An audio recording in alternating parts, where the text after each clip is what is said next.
0세부터 100세까지 모두 다 책 읽는 다울책 사랑방입니다. 아버지의 편지. 다산 정약용 편지로 가르친 아버지의 사랑을 느낄 수 있는 책이었죠. 한문희 역금 함께 읽는 책 출판사. 지금 신년이 되었는데요. 공부는 계획을 세워 실천해야 한단다. 새해 계획을 세워볼 수 있는 기회가 될 수 있도록 선생님이 읽어줄 거고요. 두 번째는 생활과 실천의 장으로서 부모님께 효도하고 형제간의 우애로우며 어른들을 공경할 줄 아는 마음가짐과 이를 생활 속에서 실천하는 걸 가장 중요한 일로 생각한 부분에 대해 선생님이 이야기 들려줄게요. 오늘은 2021년 새해가 밝은 지 8일이나 지났어요. 여러분들은 새해 계획 어떻게 많이 세우셨나요? 학생들인 여러분들에게 있어서는 새해 어떻게 보내야 좋을지 생각해 볼 수 있는 시간. 공부는 계획을 세워 실천해야 한단다. 다산 정약용 선생님이 새해 첫날을 맞이해 두 아들에게 쓴 편지 일부분 들려줄게요. 1803년 새해 첫날에 두 아들에게 붙인 편지 중에서 다시 새해가 되었구나. 너희들은 새해를 어떻게 맞이하느냐? 군자는 새해를 맞이하면 반드시 그 마음과 행실을 다시 한번 새롭게 하는 계기로 삼아야 한단다.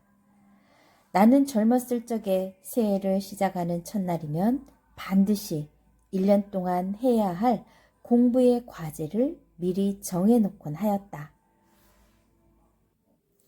예를 들면 무슨 책을 읽을 것인가, 그리고 어떤 글을 뽑아서 정리할 것인가를 미리 정하여 놓고 그대로 따라서 했단다. 더러는 몇 달이 지나 사정이 생겨서 마음먹은 대로 실행하지 못하는 경우도 있었지만 선한 것을 즐기고 앞으로 전진하려는 뜻만큼은 스스로도 덮어버릴 수 없었단다. 내가 전부터 너희들에게 편지를 보내 학문에 힘쓰라고 말한 것이 이미 여러 차례였을 테지. 그런데 너희들은 옛 성현의 글 가운데 의심스러운 곳이나 예절과 음악의 의문스러운 점, 역사책에 대한 논의를 한 주목도 묻는 적이 없더구나. 어찌 너희들은 이다지도 내 말을 마음에 새겨두지 않느냐. 부디 학문에 힘쓰거라. 자, 해가 바뀔 때마다 1년 동안 계획을 미리 세워 실천하는 습관을 들이라는 이야기였죠. 지난 한 해 내가 충실하게 보냈는지 반성하고, 그리고 새해에는 무슨 일을 해야 할지 미리 생각해 보는 것도 매우 중요한 일입니다. 다산 선생님은 매년 새해 첫날에 1년 동안의 독서와 공부 계획을 미리 세우시고 이를 실천하려고 노력하셨어요. 그래서 귀양살이의 힘든 과정에도 불구하고 일생 동안 무려 500권이 넘는 책을 쓰실 수 있었겠죠. 여러분도 한 해를 시작하는 새해, 내가 1년 동안 무엇을 해야 할지 미리 마음속에 정해놓고 이를 실천하는 습관을 들인다면 좋을 것 같네요. 1년, 한 달, 하루, 한 주, 하루의 일도 이렇게 하는 습관을 들인다면 어느새 달라진 여러분의 모습을 발견하게 될 겁니다. 옛날 중국 공자의 말씀에 배우고 때때로 그것을 익히면 또한 기쁘지 아니하랴 라고 하여 배우고 깨닫는 즐거움을 말하고 있는데요. 공부는 이처럼 귀찮고 힘든 것이 아니라 즐겁고 기쁜 것이랍니다. 그래서 평생교육이라는 말도 나와 있는 거죠. 다산 정약용 선생님이 남을 도울 줄 아는 사람이 되거라 편 들려드릴게요. 너희들이 남에게 도움받기를 바라기 전에 내 말을 한번 생각해 보거라. 너희들이 여러 일가부치 가운데 며칠째 밥을 짓지 못하는 사람에게 곡식을 주어 구제해 준 적이 있었느냐? 눈 속에 얼어서 쓰러진 사람에게 뗄나무 한 묶음이라도 나누어 주어 따뜻하게 해준 적이 있었느냐? 병이 들어 약을 복용해야 할 사람에게 약간의 돈이라도 내어서 약을 처방해 주어 일어나게 한 적이 있었느냐? 늙고 가난한 사람을 때때로 찾아뵙고 절하여 무릎을 꿇고 마주 앉아 공손하게 공경을 드린 적이 있었느냐? 근심거리가 있는 사람에게 걱정스러운 안색과 놀라운 눈으로 기꺼이 그들과 함께 근심 걱정의 고통을 나누어 잘 대처할 방도를 의논해 본 적이 있었느냐? 이러한 몇 가지 일도 너희들이 할 수 없었을 텐데 또 어찌하여 여러 일가부치들이 여기에서 일가부치는 친척들을 말하느니라. 너희들의 급박한 사정에 놀라고 급급하게 응하여 너희들의 어려움을 도우러 달려오기를 바랄 수 있겠느냐?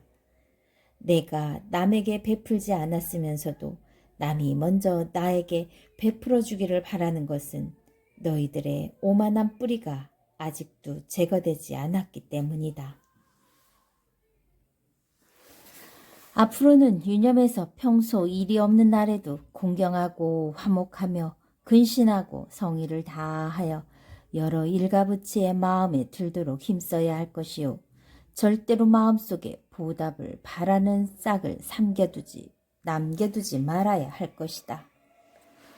오늘 이후로는 너희들에게 근심거리가 있는데도 저들이 도와주지 않는다 하더라도 너희들은 마음속에 절대로 한을 품지 말고 한결같이 곧바로 용서해 주거라. 그래서 저 사람이 때마침 다급한 일이 생겼기 때문이요. 그렇지 않다면 힘이 미치지 못하기 때문일 것이다. 라고 생각해야 하는 것이다. 절대로 나는 일찍이 이러저러한 일을 해주었는데 저 사람은 이렇게 저렇게 하는구나 라고 경솔하게 말하지 말거라. 이러한 말을 하는 순간 그 한마디 말로 인해 그동안 쌓아놓은 착한 행동이 하루아침에 바람 속의 재처럼 날아가 버리고 말 것이다. 남의 도움을 받기보다는 먼저 남에게 도움을 줄 수 있는 사람이 되어야 한다는 말씀이네요. 그러기 위해서는 먼저 마음속에 남에게 바라는 마음을 갖지 않는 것이 중요하겠죠. 다산 선생님은 아들들이 집안이 어려워서 혹 일가들에게 기다리는 마음을 갖지나 않을까 해 이러한 당부에 말씀을 하신 거래요. 남에게 도움 받기를 바라기 전에 먼저 남을 도와주는 자세가 중요하다는 거죠. 어려운 처지의 친구들을 대가 없이 도와준 적이 있었는지 한번 여러분도 생각해 보세요. 그렇다면 여러분 자신이 어려운 처지에 처할 때 남들도 여러분 편이 되어줄 거예요. 하지만 친구의 보답을 바라고 도움을 준다면 여러분이 친구를 도왔던 공로는 다 없어진다는 말씀이랍니다. 친구를 도울 일이 있으면 마음을 다해 정성껏 도와야지 그것을 핑계로 내가 도와주었으니까 저 사람도 나에게 보답할 것이라는 생각은 버리라는 당부의 말씀이죠. 왜 그럴까요? 보답을 바라고 남에게 도움을 주는 것은 거짓된 도움이기 때문입니다.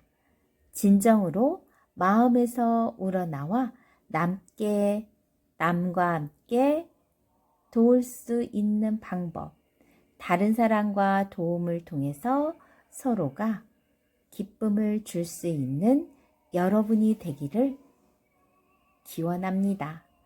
자, 여러분, 새해 여러분이 이루고 싶은 거 계획 꼭 적어보시고요. 그리고 올해는 나, 너, 우리 주변에 있는 다양한 사람들과 서로 나누는 해가 되기를 바래요. 좋아요, 구독 꾹 눌러주시면 계속해서 선생님과 재미난 책 갖고 함께 할 수 있어요. 감사합니다.